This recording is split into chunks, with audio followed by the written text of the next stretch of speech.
Hey guys, welcome to another episode of Smash JT, and this information just came across my desk and I wanted to bring it to you as soon as I found out about it because I found it very interesting.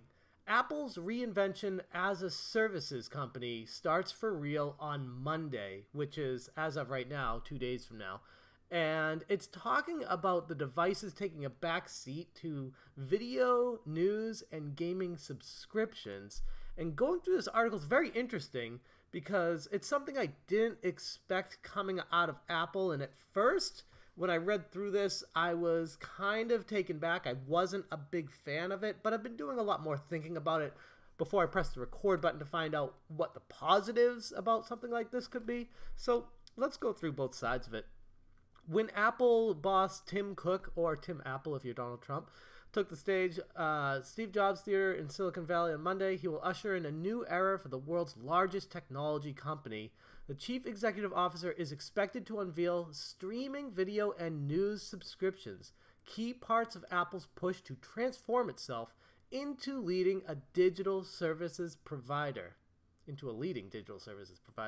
The company may even discuss monthly video game subscription. So right now, it's just a rumor, but it seems very legitimate, especially if you consider everything else that they're doing to transform their company and turn it into a services company, because that's where the money is, as we've found out recently. It's what Google's doing, it's what Microsoft is doing, it's what Sony in the cloud is doing. Every major player in this game wants a piece of the cloud pie. What's interesting about this, though, is it doesn't have to do with the cloud at all. It has to do more with just charging people a monthly service fee to be able to play games. Let's see. Pivotal shift for Apple. In our opinion, the biggest strategic move since the iPhone was unveiled in 2007. Wedbush Securities, they are, if you don't know about them, they're a big player in the video games industry, news industry, and technology space.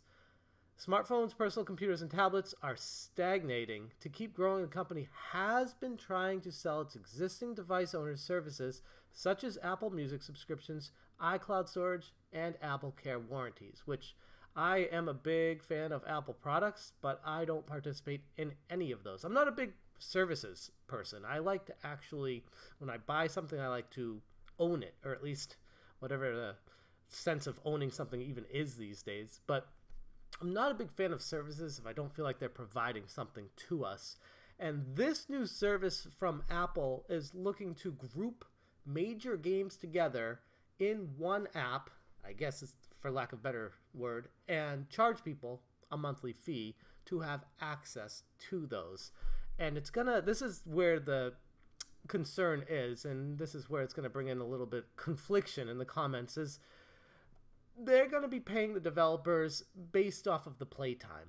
And that's concerning from a gamer's perspective, because if they're going to start paying developers for game time, how much of the game is played, percentage of hours compared to other games on the service, if they're going to divide it up like that, it's going to incentivize developers to create games that are either elongated, fluffed up, pointlessly added on to just to keep people playing the game, or it's going to make developers create games that are like super addicting but aren't necessarily fun, if that makes any sense. I'm thinking games like Candy Crush or anything that's just like mindless playing, but it's not fun. It's just something you do during your downtime, and that in itself is detrimental to the video game industry. Now, I do want to talk about the positives from something like this too, because it's not all bad.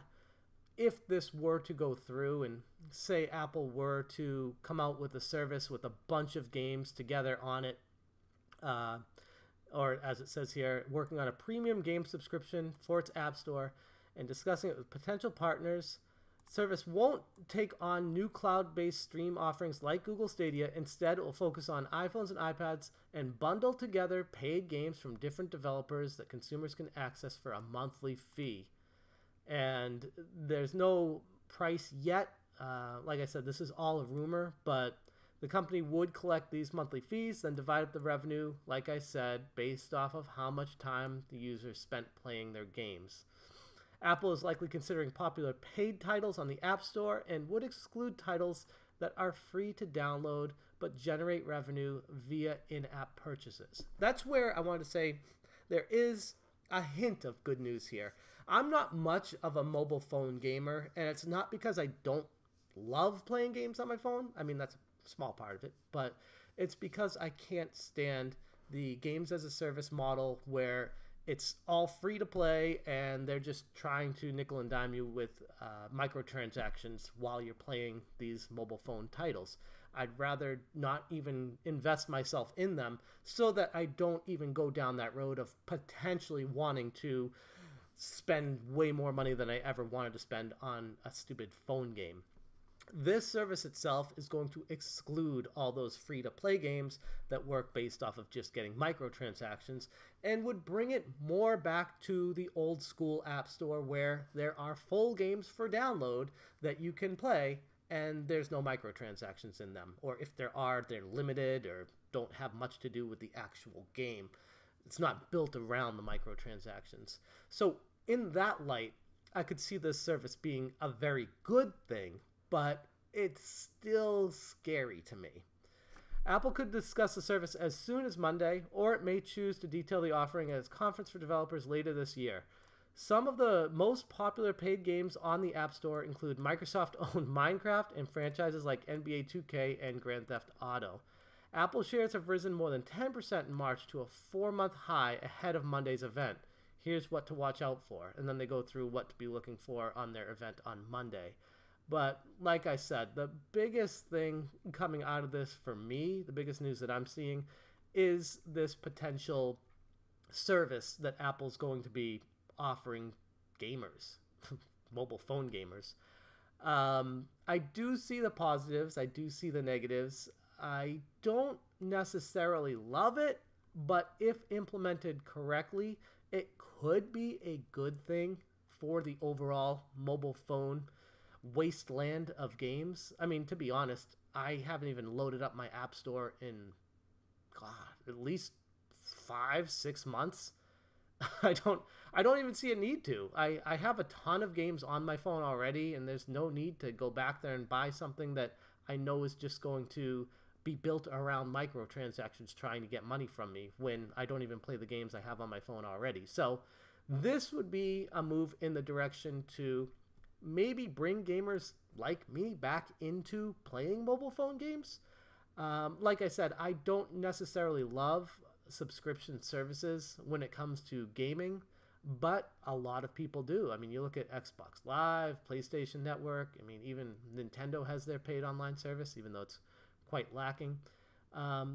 This is something Apple could do to compete with them on another level, like on the mobile phone level. So games as a service, monthly fees, it's sketchy at best, but it's better than filling the App Store with microtransaction games. So definitely a double-edged sword when it comes to this news, but I'm going to leave it at that. I just want to let you guys know about this news because I thought it was fascinating. I didn't really see this shift coming from Apple, and I do think if they do it right, it could be a great thing. But like I said, my biggest fear is this is going to be a slippery slope, causing developers to create games with the intention of just fluffing them up to make people play them for as long as possible, or needlessly hooking them on crap instead of an entertaining game that could be enjoyed in a short amount of time. There's a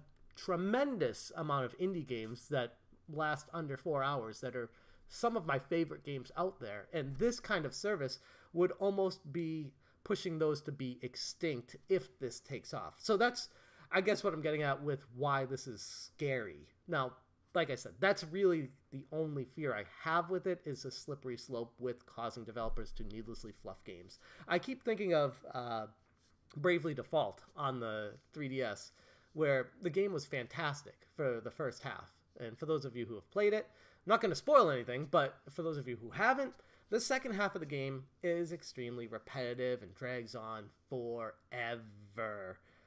The game itself is a very fun game. I feel like the second half of the game kind of tarnished it, kind of ruined the overall experience. And if it ended sooner, it would have been a much better game experience. But because it felt so padded, so tacked on, so repetitive, in the entire second half, I'm talking like 20 plus hours of gameplay of just repetition, it hurt the overall game experience. So that's what I'm thinking of when I see Apple padding the games, and or at least encouraging developers to keep people hooked on a game for as long as possible so that they make more money based off the percentage of time they spent playing it.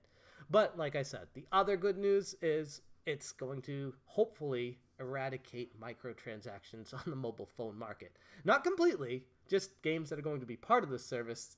It looks like microtransactions are not going to be a big part of them. Whether Nintendo is going to be a part of it with Super Mario Run, I could see that happening because that's not really a DLC intensive game. It's kind of like pay once and you get the full game. So maybe if that was part of the service, it would just give you the full game if you pay for the monthly service.